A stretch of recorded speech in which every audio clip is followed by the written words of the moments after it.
განმარტებას, რომ ჩვენ უნდა ამოვიდეთ საქართველოს ინტერესებიდან. რეალურად თქვენი პოლიტიკური ვექტორები ამ შემთხვევაში და მოსაზრებები რუსეთთან ურთიერთობებში ემთხვევა ერთმანეთს, თუმცა არ თანამშრომლობთ ქვეყნის შიგნით.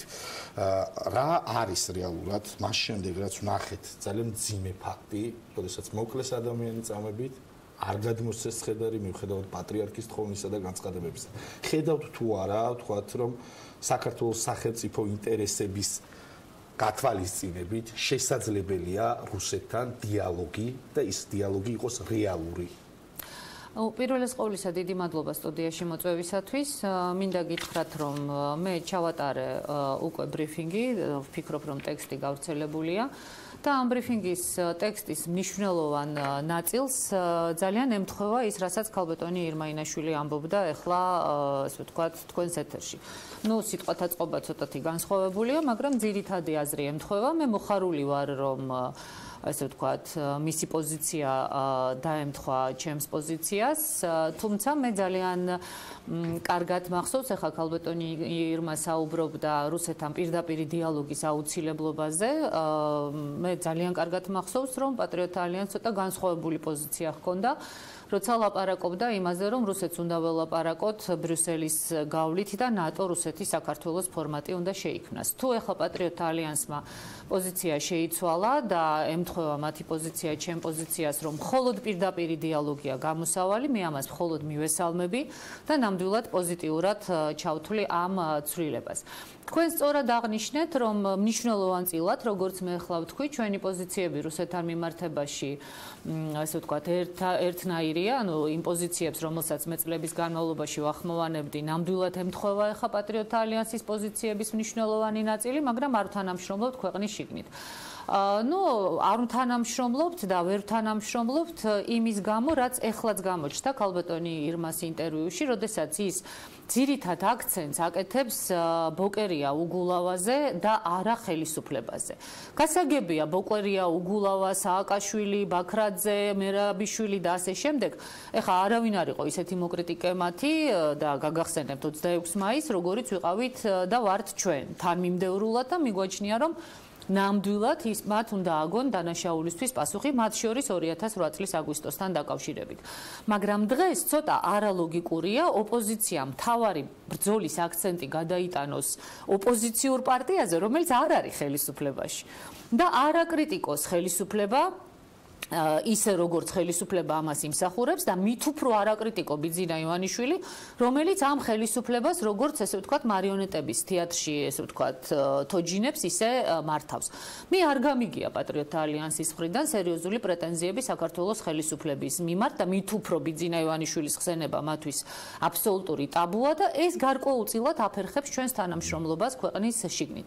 ჩემი თვითმიზანი ნამდვილად არ არის ესე ვთქვათ არც ივანიშვილის კრიტიკა, არც მთავრობის კრიტიკა, მაგრამ მოდი დავაკვირდეთ განვითარებულ მოვლენებს და მე მივალ აუცილებლად იმ ტრაგედიამდე, რომელიც თქვენ ახლა ბრძანეთ, ხო?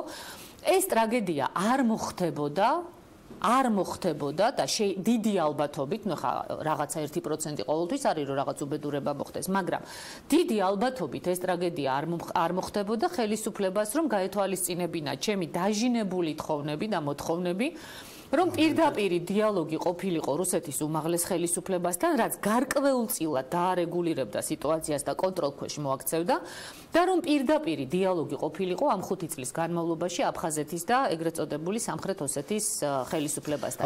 იყო პერიოდები, პირდაპირი დიალოგი. როგორ წარმომიდგენიათ? და აი რა შეიძლება რაზეც შეიძლება მოხდეს შეთანხმება. მაგალითად დევნილების დაბრუნება. რა შეიძლება საკითხი იყოს, რომ რა შეიძლება დათმოს ერთი წამი. არა, დათმოს არა. ორმხრივად უნდა წავიდეს მოლაპარაკებები ისე, რომ მისთვის ხელსაყრელი იყოს იმ ნაბიჯის გადმოდგმა, რომელიც საქართველოსთვის არის მისაღები. ერთი წამი რა. ხელსაყრელი რომ გითხრა. არა, ეს მოლაპარაკებებში უნდა გამოირკვეს. იცით როგორ არის? ტალეირანი ხა მოგეხსენებათ, რომ უდიდესი პოლიტიკოსი იყო და ტალეირანის ანდერძში იყო პირდაპირ ნათქვამი.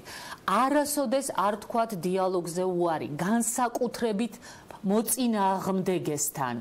ყოველთვის აქვს დიალოგს აზრი, მაშინაც კი, როდესაც ლოგიკურად ერთი არგუმენტიც კი თითქოს და არ ჩანს დიალოგის სასარგებლოთო.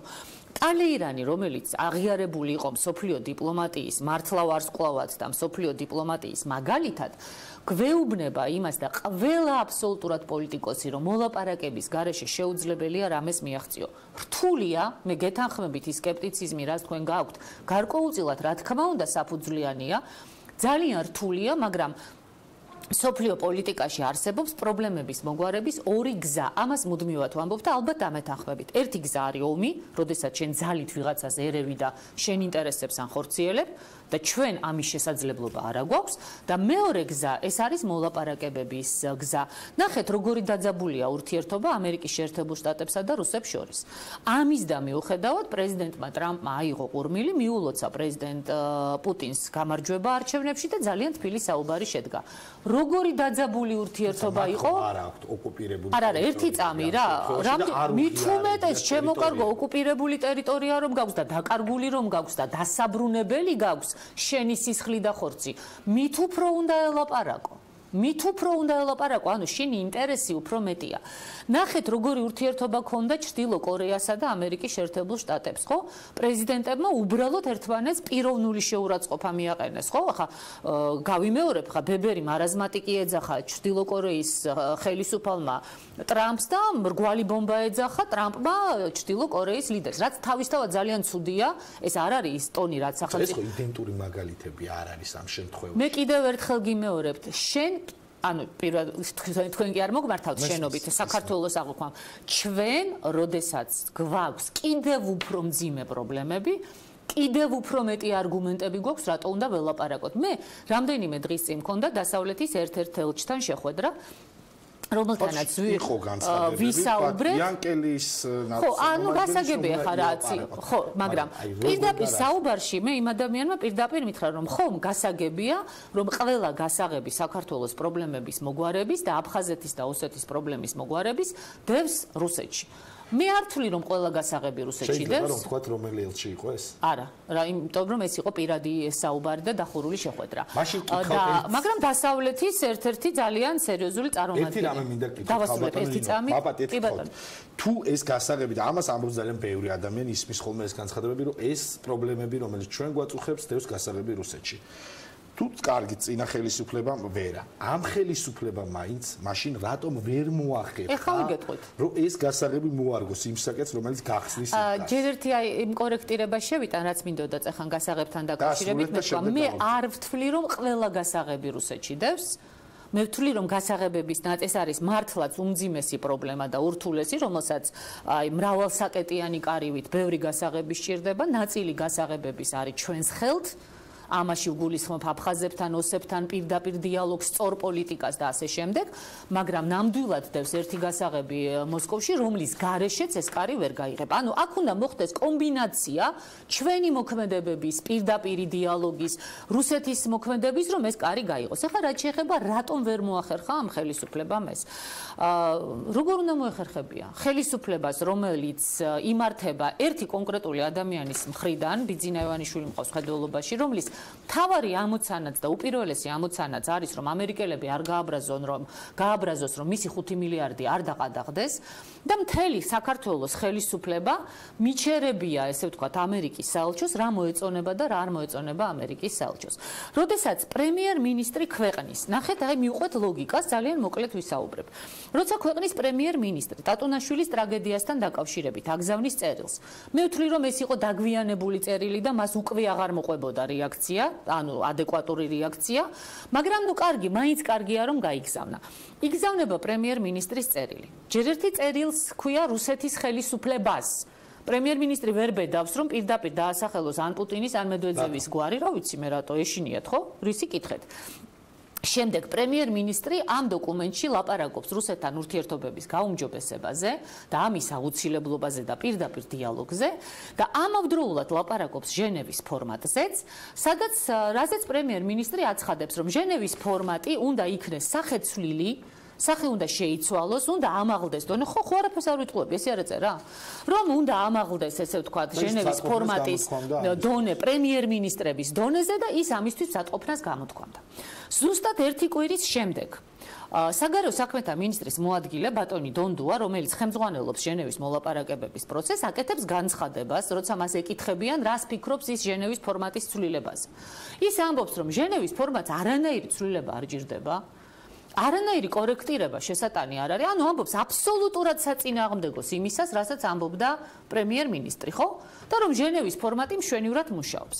ჩვენ საქართველოს დელეგაცია ბატონი დონდუას ხელმძღვანელობით გვპირდებოდა, რომ ჟენევიდან ისინი საქართველოსთვის ასიკეთო დოკუმენტს ჩამოიტანდნენ. ესე არ არის? რა ჩამოიტანეს? არაფერი. და ცოტა დამცინავი განცხადება კარასინის, მაგრამ აბსოლუტურად ადეკვატური ჩემდა სამწუხაროდ, როდესაც რუსეთის საგარეო საქმეთა მინისტრი გვეუბნება, რომ ცით რა ქართველები ჩამოყალიბდით, რა გინდათ. სწორედ ეს მინდოდა. გაერკვიეთ თქვენ თვითონ და მერე გითხარით, ეს ერთი, მეორე რისი შედეგის მომცემი ეს არის იმის შედეგის, როდესაც ერთის მხრივ, თქვათ, ვაგზავნით ვითხოვთ საერთაშორისო თანამეგობრებისგან დაგვეხმაროთ, რომ ელემენტარულად ცხედარი გადმოგცენ, პრემიერის რაღაცა დამათბობელი წერილი, დიპლომატის გაძევება. შემდეგ. აბსოლუტურად არალოგიკურია, ხო? ეს არის ზუსტად ის, რომ არათანმიმდევრულია პოლიტიკა, არაპროფესიული. ჯერ ერთი საქართველოს თუ მაინდა-მაინც ჩვენ კოლონიად გადავიქეცით და სამწუხაროდ გადავიქეცით და დანამატი ვართ დიდი ბრიტანეთის და ამერიკის შეერთებული შტატების, ბოლო-ბოლო თავის გასამართლებლად შეგვეძლო გვეთქვა, რომ ხალხო ჩვენ არა გვაქვს დიპლომატიური ურთიერთობა რუსებთან და ამიტომ ჩვენ ვერც ვერავის ვერ გავაძევებთ. ჩვენ რა ავსტრიაზე უფრო დემოკრატიული სახელმწიფო ვართ? და ავსტრიაზე უფრო ევროპული სახელმწიფო ვართ? ავსტრიის საგარეო საქმეთა მინისტრმა განაცხადა, რომ ჩვენ არ გავაძევებთ რუსეთის საელჩოდან არავის, იმიტომ რომ ჩვენ არ მიგვიღია დიდი ბრიტანეთიდან დამადასტურებელი დოკუმენტები, რომ რუსეთია დამნაშავე იმ უბედურებაში, რაც მოხდაო. გერმანიაში რუსეთს ერთი წამი სამი დიპლომატია გაძევებული, რაც არის აბსოლუტურად სიმბოლური, იმიტომ რომ გერმანიაში ბერლინში ალბათ ნამყოფი ხართ, რუსეთს აქვს თითქმის მსოფლიოში ყველაზე დიდი საელჩო. გერმანიაზე დიდი საელჩო, მე მგონი შეიძლება ამერიკაში არ მახსოვს, მაგრამ მე მგონი სხვაგან არსად არ არის. სამი დიპლომატი გააგზავნეს მხოლოდ და მხოლოდ ფორმალური ნიშნით. ბულგარეთის პრემიერ-მინისტრი გამოვიდა და თქვა, რომ ჩვენ ძალიან არ გვინდოდა ამისთვის დაგვეჭირა მხარი, იმიტომ რომ არგუმენტები არ მოგვისმენია ინგლისური მხარისგან, მაგრამ სოლიდარობა გამოუცხადეთ და ეხლა მე გეკითხებით კიდევ ერთ რამეს. ჩემთვის თავის დროზე, როდესაც მე მართლა როგორ ჩანს ილუზიებში ვიყავი დასავლეთთან დაკავშირებით და დღესაც როცა მე დასავლურ ფასეულობებზე ვლაპარაკობ და ვლაპარაკობ, რომ მინდა რომ ჩემი ქვეყანა დასავლური ფასეულობების მატარებელი იყოს, ისე როგორც ეს დაუშვათ დასავლური ცივილიზაციაა და მათ შორის ევროპული. პირველ რიგში, ლევან, მე ვგულისხმობ კანონის უზენაესობას. ხო მართალია? კანონის უზენაესობას, რაც გულისხმობს თავისუფალი სასამართლოს უფლებას ნებისმიერი ბრალდების შემთხვევაში, რაც გულისხმობს გამჭვირვალე გამოძიებას და ნომერ პირველი ადამიანის თუ სახელმწიფოს თუ სამართლებრივი პრინციპის, მე როგორც იურისტი გეუბნებით, არის უდანაშაულობის პრეზუმპცია. რაც ნიშნავს იმას, რომ შენ სანამ არა გაქვს ხელთ უტყუარი დოკუმენტები, რომელიც სასამართლოთია დამტკიცებული, შენ არა გაქვს უფლება, რომ ვინმე რამეში დაადანაშაულოთ. ერთ წინადადებას მოკლედ გთხოვთ. მე ვკითხულობ, დღეს ბნელა მსოფლიოში? და გეტყვით, რომ დღეს მსოფლიოში ბნელა, იმიტომ რომ იმ განცხადებით, რასაც ამბობს ტერეზა მეი, რომ როგორ ამბობს ესეთი ყველაზე არ აქვს მაგას მნიშვნელობა. დიდი ალბათობით ეს არის რუსეთის გაკეთებულიო. შეიძლება სახელმწიფო დაადანაშაულო ტერორიზმში და არგუმენტი ქონდეს დიდი ალბათობა და არ ქონდეს არც ერთი დამამტკიცებელი საფუძველი. ეს არის დემოკრატია, არც კანონის უზენაესობა, არც უდანაშაულობის პრეზუმპცია, ეს არის საშიში პოლიტიკური ბრძოლა ბირთვული სახელმწიფოს წინააღმდეგ, რომელიც ძალიან ძვირი შეიძლება დაუჯდეს მსოფლიოს და მათ შორის საქართველოს. მადლობა. დემოკრატიული მოძრაობის დამფუძნებელი და ლიდერი ნინო ბურჯანაძე იყო ჩვენი სტუმარი. რას ნიშნავს საქართველოს სიახლოვეს ორი სამხედრო ქალაქი, რისთვის ემზადება კრემლი ფსიქოლოგიური სტრესის რეჟიმი თუ რეალური სამხედრო ოპერაციისთვის მზადება. დაღესტანსა და ჩრდილოეთ ოსეთში ორი ახალი დივიზია გათავსდება. ამის შესახებ ჩვენ უკვე რეკლამის შემდეგ ვისაუბრებთ სტუმართან ერთად და ასევე გავიგებთ თუ რა განცხადება გააკეთა ინფრასტრუქტურის სამინისტროს მისულმა ახალმა მინისტრმა მაია ცკიტიშვილმა. რამდენიმე წუთში ბრუნდებით პირდაპირ ეთერში.